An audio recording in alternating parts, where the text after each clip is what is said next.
Shalom, kami dari kelompok Filipi akan menyajikan presentasi yang berjudul Hubungan Iman Kristen dengan Moralitas dan Karakter Kristiani. Dengan dosen pembimbing, Bapak Sultan Pendakotan, Simanuel M. PDK. Sebelumnya, kami akan memperkenalkan anggota tim kami. Anggota tim kami terdiri dari Jesslyn, Richard, Jennifer, Gilbert, Esther, dan juga Ferdinand. Topik pertama yang akan dibahas adalah pengertian etika dan moralitas.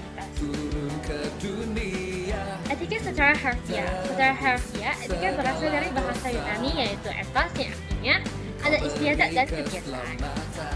Sedangkan secara umum, etika dapat diartikan sebagai aturan, norma, kaidah ataupun tata cara yang digunakan sebagai pedoman dalam berperilaku oleh setiap individu. Sedangkan etika menurut pandangan Kristen. Di dalam hukum Taurat, etika diartikan sebagai segala perbuatan yang dikehendaki oleh Allah untuk selalu melakukan perbuatan baik. Setelah kita mengetahui pengertian tentang etika, maka pertanyaan selanjutnya yang muncul adalah mengapa etika diperlukan di dalam Kristen? Etika sangat penting bagi kehidupan kita sebagai orang percaya, karena etika memiliki beberapa fungsi. Fungsi yang pertama yaitu etika memberikan umat Kristiani kehidupan dalam kedamaian, kesejahteraan, dan keharmonisan di dalam cinta kasih. Fungsi yang kedua, etika memberikan orientasi atau gambaran hidup kepada umat Kristiani. Fungsi yang ketiga, etika mengajak umat Kristiani untuk bersikap rasional dalam mengambil keputusan di tengah-tengah kehidupan Kristiani. Fungsi selanjutnya, etika menjadikan kita sebagai umat Kristiani untuk menjadi pribadi yang lebih independen, sehingga tidak mudah terombang-ambing oleh bahasa.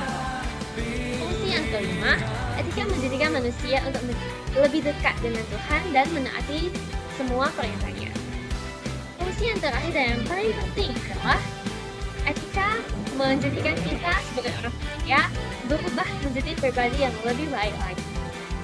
Tentunya kita akan membahas apa yang dimaksud dengan moral.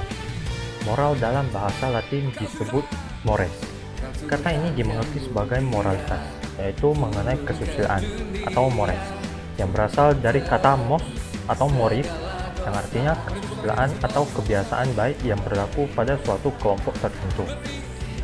Dengan bermoral dan memiliki moral yang baik, kita akan menjalankan setiap hukum Tuhan yang ada dengan penuh rasa tanggung jawab, dan itu menjadi salah satu jalan mendapatkan keselamatan. Nah, apa hubungannya iman dan moral Kristiani? Iman dalam pandangan Kristen. Kata iman dalam bahasa Ibrani disebut emunah. Kata ini hanya terdapat dalam kitab Habakuk yang diterjemahkan dengan kata percaya, dan dalam kitab Ulangan diterjemahkan dengan kata kesetiaan. Dalam Injil Yohanes, kata iman lebih banyak memuat kata kerja pistewo daripada kata benda, yang menekankan arti aktif daripada statis. Bagaimana manusia dapat hidup dengan benar sangat tergantung pada norma atau kaidah hukum yang mengaturnya. Nah, bagaimana iman mempengaruhi moral? Oleh iman kepada Tuhan dan mengarahkan hati serta pandangan kita kepada Tuhan, kita dengan sendirinya akan membangun moral yang baik di dalam hidup kita. Akan tetapi, cobaan akan selalu menghampiri setiap manusia untuk mencobai iman kita. Maka dengan iman yang baik, moral yang kita miliki akan tetap terjaga dan tetap bertumbuh, terutama di dalam Tuhan. Selain itu, dengan iman yang baik, moral kita akan tetap terjaga dari cobaan yang datang, baik dari keluarga, lingkungan, dan lain-lain. Dengan iman yang baik, moral yang kita miliki akan tetap terjaga dan tetap bertumbuh di dalam Tuhan. Dalam firman-Nya, Tuhan selalu mengajarkan tentang bagaimana agar kita memiliki moral yang baik. Salah satunya dengan menjalankan 10 hukum Taurat Tuhan. Pada hukum yang kelima sampai dengan yang ke-10, Tuhan menekankan agar kita menjaga moral kita seperti yang pertama, hormatilah ayahmu dan ibumu. Yang kedua, jangan membunuh. Yang ketiga, jangan berzina. Yang keempat, jangan mencuri. Dan yang kelima, jangan mengucapkan saksi dusta tentang sesamamu. Moral generasi muda Kristen masa kini. Pada zaman kini, generasi muda yang masih mencari jati dirinya kerap kali jatuh ke dalam cobaan iblis dan kehilangan moralitasnya sebagai orang Kristen. Oleh karena itu, generasi muda sangat berarti, karena merekalah pilar gereja di zaman akhir ini. Dan Tuhan pun berfirman, "Jangan seorang pun menganggap engkau rendah karena engkau muda. Jadilah teladan bagi orang-orang percaya dalam perkataanmu, dalam tingkah lakumu, dalam kasihmu, dalam kesetiaanmu, dan dalam kesucianmu." Tercatat di 1 Timotius pasal 4 ayat 12. Dari firman ini sudah cukup jelas apa yang Tuhan mau agar kita sebagai generasi muda selalu menjaga moralitas kita dengan beriman kepada Tuhan Yesus Kristus. Membangun norma untuk penilaian moral. Sebelum itu, maka kita harus mengetahui apa itu pengertian dari norma. Norma merupakan kata yang berasal dari bahasa Belanda yaitu norm yang memiliki arti patokan, pedoman, atau pokok kaidah. Norma juga berasal dari bahasa Latin yaitu mos yang memiliki arti tata kelakuan, ada istiadat atau kebiasaan. Norma merupakan aturan atau ketentuan yang mengikat orang atau kelompok dalam masyarakat. Norma juga dikatakan sebagai aturan, ukuran, atau prinsip yang digunakan sebagai patokan untuk menilai dan membandingkan sesuatu. Norma dalam kekristenan adalah aturan perbedaan nilai dan norma dalam bertindak dan berperilaku bagi orang Kristen yang telah tercatat dalam 10 perintah Allah pada Keluaran pasal 20 ayat 3-17 yang bertuliskan perintah untuk menghormati ayah dan ibu, larangan untuk membunuh, larangan untuk berzina, larangan untuk mencuri, perintah untuk selalu hidup dalam kejujuran, perintah untuk menguasai keinginan, larangan untuk memiliki Allah lain dalam kehidupan, larangan untuk membuat dan menyembah patung, larangan untuk menyalahgunakan nama Allah, serta perintah untuk menguduskanlah hari Sabat. Menurut Wagner, terdapat dua kategori teori yang diyakini oleh filsuf moral untuk membangun kaidah atau norma penilaian etis adalah sebagai berikut. Yang pertama adalah teori teologis, yang merupakan teori yang berpendapat bahawa kebaikan atau kebenaran ditentukan oleh tujuan yang baik. Jika seseorang mempunyai tujuan yang baik, maka tindakan yang dilakukan oleh orang tersebut akan dinilai baik. Tetapi, muncul pertanyaan tentang apakah tujuan tersebut baik untuk pelakunya atau untuk orang banyak. Sehingga dalam teori teleologis tersebut terdapat dua subteori, yakni etika egoisme dan etika universalisme. Yang kedua adalah teori deontologis, yang merupakan teori yang berpendapat bahawa suatu tindakan dinilai baik jika memenuhi kewajiban moral. Dalam teori ini terdapat dua subteori lagi, yakni deontologis aturan dan deontologis tindakan. Deontologis aturan dan tindakan ini berbeda karena yang satu berhubungan dengan aturan yang sudah ada dan satu lagi merupakan moral yang ditentukan oleh aturan yang berdasarkan situasi atau keadaan. Selanjutnya kita membahas mengenai karakter.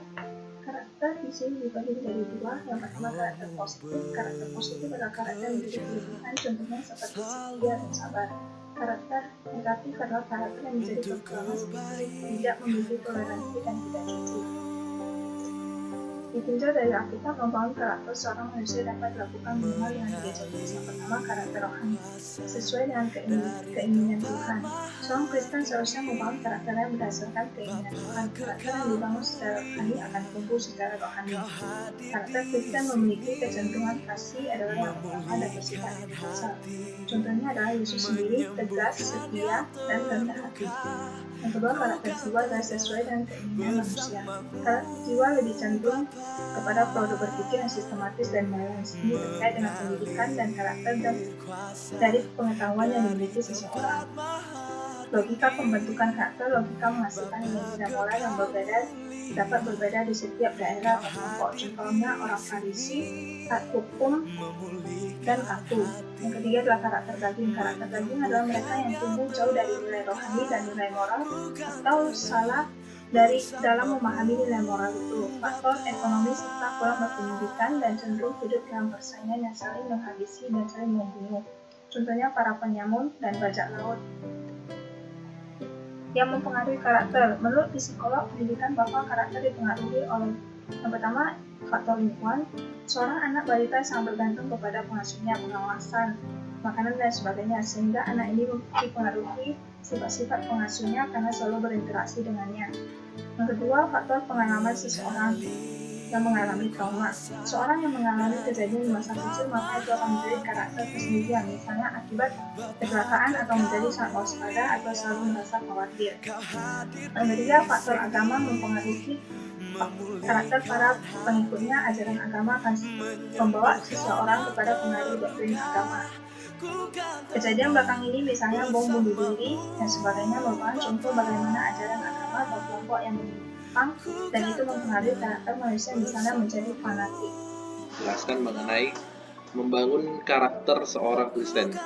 Membangun karakter Kristen adalah hidup bekerjasama dengan Roh Kudus. Nah, bagaimana hidup bekerjasama dengan Roh Kudus?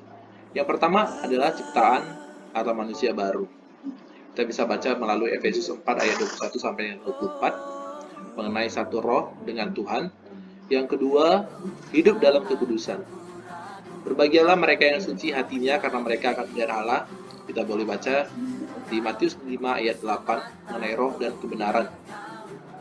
Yang ketiga, menyerahkan segala perkara di dalam doa, di dalam Yakobus 5 ayat 16, atau kita bisa doa orang benar. Yang keempat, ada hidup dengan menjadikan firman Tuhan sebagai referensi utama dan pertama, atau sola scriptura. Yang kelima, melakukan perbuatan sesuai dengan kehendak Tuhan atau taat kepada Tuhan. Yang keenam, ada hidup sebagai saksi Tuhan dalam Yohanes 16 ayat 12 sampai dengan 16. Yang ketujuh, ialah menghasilkan buah-buah roh atau menyenangkan hati Allah dalam Filipi 2 ayat 13. Atau kita bisa baca Galatia 5 ayat 22 ayat sampai dengan 26 mengenai buah-buah roh. Kemudian, dengan adanya Roh Kudus di dalam hati kita, maka kita akan menjadi seseorang yang setia dan memiliki komitmen dalam Tuhan. Setia dan komitmen dalam segala perkara hal pendidikan, jodoh, perkawinan, lingkungan, pelayanan, dan tantangan hidup lainnya, baik positif maupun negatif. Orang yang setia dan komitmen harusnya senantiasa bersyukur dan menyerahkan hidupnya sepenuhnya kepada Tuhan. Seorang di dalam Tuhan tidak terombang-ambing dengan ajaran palsu. Contoh, apa yang disampaikan Rasul Paulus pada jemaat di Kolose 2 ayat 6-10, tidak bodoh dan khawatir. Itu ada di Lukas 12 ayat 16 sampai dengan 31.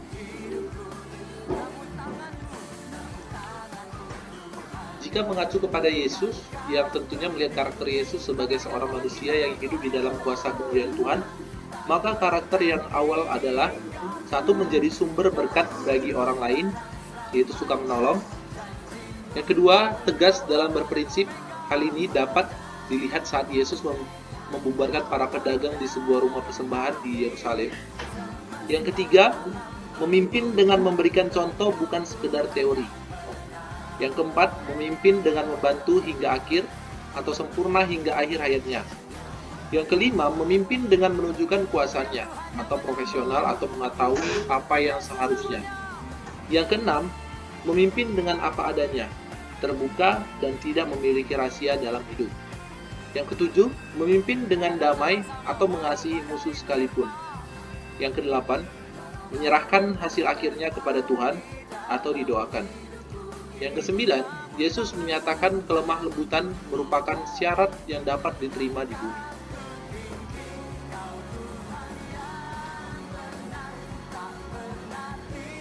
Kemudian, kesimpulan yang boleh kita ambil dari ini adalah membangun karakter kita adalah membangun hubungan dengan Tuhan.